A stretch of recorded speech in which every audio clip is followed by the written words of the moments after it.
Hello, this is Zulu. So today we're going to look at an English lesson under reading and writing, which is a review. I hope you enjoyed today's lesson. Okay, so when we look at a review under the IGCSE English as a second language, you get to see that you might have to review a book or a film. Okay, which you may or may not have enjoyed. It's not a must that you should have enjoyed your piece of book or writing, so to say, whether it was an autobiography or whatever the case was. We'll dive into that a little bit later.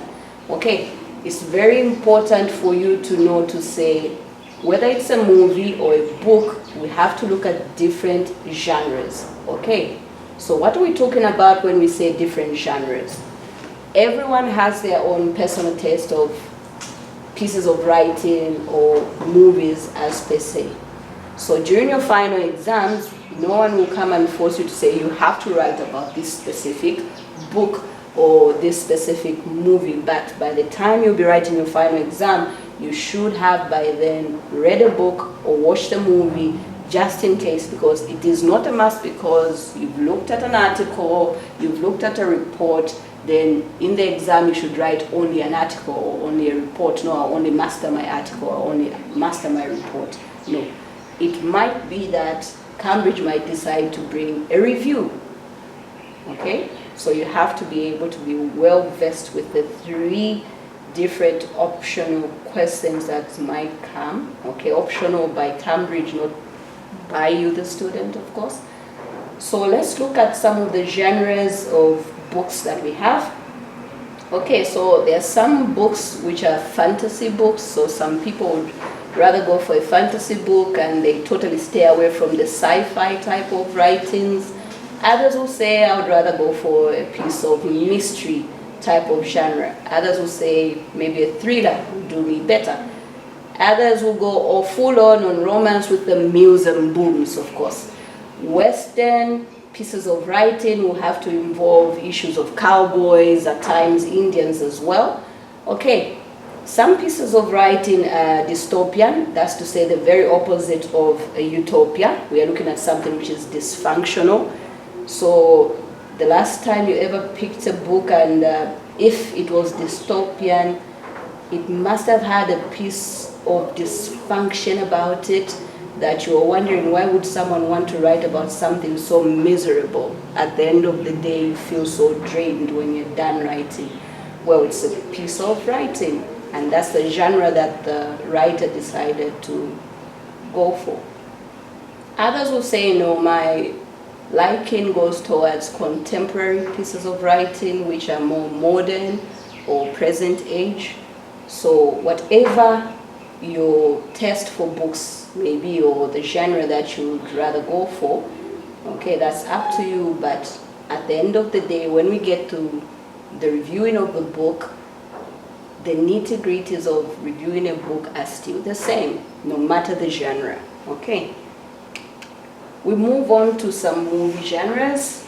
Okay, so let's also keep in mind to say these genres that are representing the books as something which is a mirror image of the movies as well. But as you can see, I've not put some of the things that I highlighted under the book genres as we look at the movie genres. Okay, so when we look at the movie genres, you could see there's horror there, it could be a war movie, an action comedy, it could be dark comedy specifically. So you might not get into specifics of, oh, this is dark comedy and what. It could be maybe generally just comedy. Okay, is it drama? Is it thriller? Is it a psychological thriller? Okay, is it sci-fi? Okay, is it fantasy? Is it anime? You want to go all Japanese here? Okay, is it something musical like High School Musical or any other Disney movie that usually has to do with a song in it? Okay, is it crime? Okay, is it romance? Is it adventure?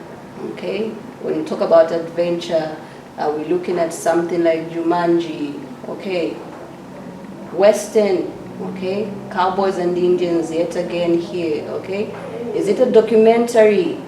Is it a biography? Do you want to know a little bit more about someone's personal history? Okay. Is it general history as per se? Is it reality, Big Brother things happening over here? Okay.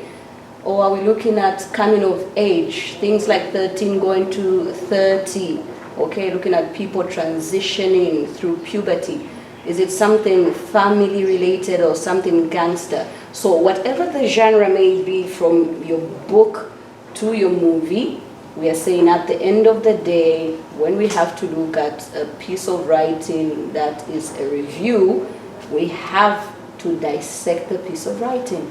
Okay, so first thing is first, as we look at the introductory part, we are saying you must state the name or the title of the book or movie that you watched, okay?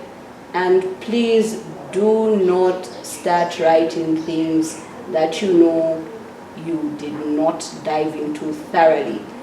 If, let's say for instance, your friend mentioned that they love watching anime, then you decide to say, okay, I remember the title of what my friend watched or read, so let me write about that. But then, do you know the details? So you'll be lacking in your details in your main body. So stick to something that you have read if it's going to be a book review, or something that you have watched if it is a movie.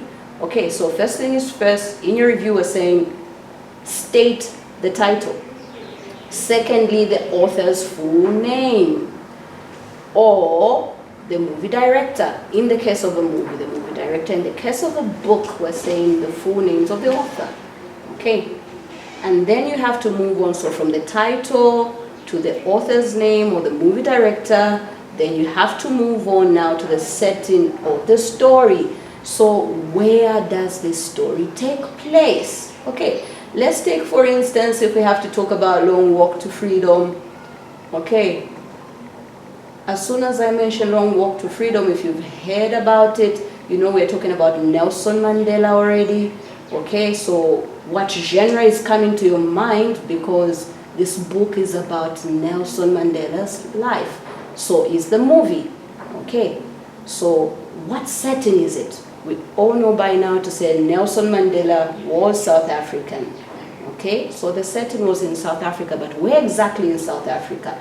You give a bit of some details there.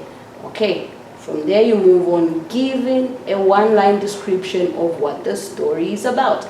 So you just give a sneak peek of what the story is about. What is it about? Apartheid, of course.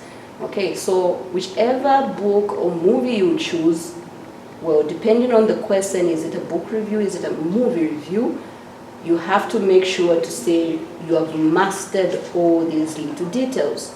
And you have to give us just a sneak peek into what it's about. Do not go into details. Remember, you're just introducing your review. Okay, second point there, we're saying doing sure to make use of adjectives to describe the book with words such as, well, you might say the book or the movie was controversial, or it was breathtaking, or it was beautiful, or it was brilliant, or insightful. Or perhaps if you found it boring, you have to be as honest as possible and say it was boring. Okay, if it was action-packed, let's say you're a fan of Marvel movies, well, you might say, oh, Transformers was action-packed. If it wasn't, well, it must have been boring, is it? Okay, you might also use amusing or amazing or adventurous. Okay, so remember, as every time you're writing a piece of formal writing, you have to establish a platform to say, are they asking for me to be able to explain something which is descriptive or something which is narrative? It is in plain black and white there. It says describe. Okay, so every time you're describing, always make good use of adjectives. Okay. We're saying be brief. When you are brief, you have to highlight the plot of the book. What is the book talking about? What is the movie talking about? And do not be tempted to narrate the whole story in your introduction, okay? Don't get to how the movie ends or how the book ends. Just simply tell us what it is about, okay? As earlier mentioned, Long Walk to Freedom is about apartheid, okay? We don't want to hear about how the story ends and Mandela is now the president and so forth and so on, okay? Just give us what it's all about. Second point here, we're saying use the present tense, okay, of verbs. Use the present tense of verbs because the piece of writing carried a certain tone about it. You're just simply retelling us what it was all about. So only when you refer to you criticizing maybe or appraising the piece of writing or movie, then you might move on to other tenses, okay? Make good use of linking words, okay? We have to see to say, okay, now this person is moving from the first part about it to the second part about it, okay? The therefores and so forth and so on, okay? As far as your choice of words is concerned, let's take, for example, in the case of Harry Potter, okay?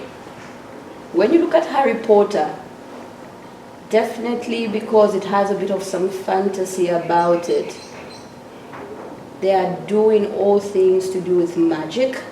So in your piece of writing, the examiner will be looking out for certain key words in your review. You've mentioned Harry Potter. It's all about sorcery. So it is not possible that in your piece of writing you did not mention the word magic or to summon something or fate or a spell. Okay, it is very important to stick to the technical jargon or the language, okay, which is related to that genre. Okay, if it was action-packed, you must have mentioned something to do with guns and then this and then that, someone shot someone. Okay, it has to be relatable to the genre that you've picked, okay, or that the book or the movie belongs to in this case.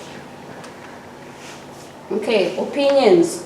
What about the book or the film? Okay, what is it that has impacted you about that piece of writing or that movie? So you tell us what inspired you in that piece of writing or in the movie, or secondly, what did you find to be thought-provoking about it? Okay, did you find anything that was life-changing? Okay, and lastly, as you conclude, make sure that you praise or criticize. If you found something good about it, you have to praise it. If you found something bad about it, you have to criticize it. But when you talk about something which was inspiring or thought-provoking or life-changing, this has to be in your main body strictly. Remember that we're saying lastly because this is in your conclusion. And you have to state exactly why you have praised that book or film or why you have criticized it. Okay, you just can't praise it, then you don't say why you're praising it or criticize without stating why you're criticizing it. Okay, you have to think of recommendations as well. Okay, we're saying to sum it all up, you have to consider this. Would you recommend that book or film to anyone after you watched it? Okay, and to whom would you recommend it? Remember, you must have known about the genre that it belonged to. Okay, so who is it that fills the brackets of who can watch that movie or read that book? And why would you recommend that book? Okay, take note of cohesion and coherence. Okay, so first of all, we are saying when you look about coherence, okay, so coherence, we're saying let things be in order. You can't say I woke up in the morning and then it was already 12 hours, yet you're not skipping anything there. It cannot be 12 hours in the morning, no, okay? So you can't be saying I was having my lunch at 8, no. So you should be able to say in the morning I had my breakfast and then at lunch, well, I had my lunch which was at noon. Okay, everything has to be in order. Do not start organizing your work in a way where you start with the last point and then you start working your way towards the first one, when everything will be mishmashed and you will definitely lose marks if you do that. So make sure that your points are in order. Okay, cohesion. Okay, is your piece of writing related to the question? Are you going to say, in this case, your book review is about a Harry Potter book, yet in your writing you start mentioning a thing or two about Robert Ludlum's piece of writing which has to do with born identity, born supremacy, ultimatum? No. Once you do that, there's no cohesion, so you're adding pieces to the piece of writing which do not belong. I don't think if it was a puzzle piece that would work out well, no. Okay, so there's a book review, a film review. Always remember that cohesion and coherence, things have to work together and in an orderly manner, right? Then we have another point there. You must have read a book of your choice before the exams. You must have watched any movie by the time you sit for exams, which I pointed out earlier on. Okay, that mentioned, I believe at this point you are ready for your exam to write your review, and all the best. Thank you.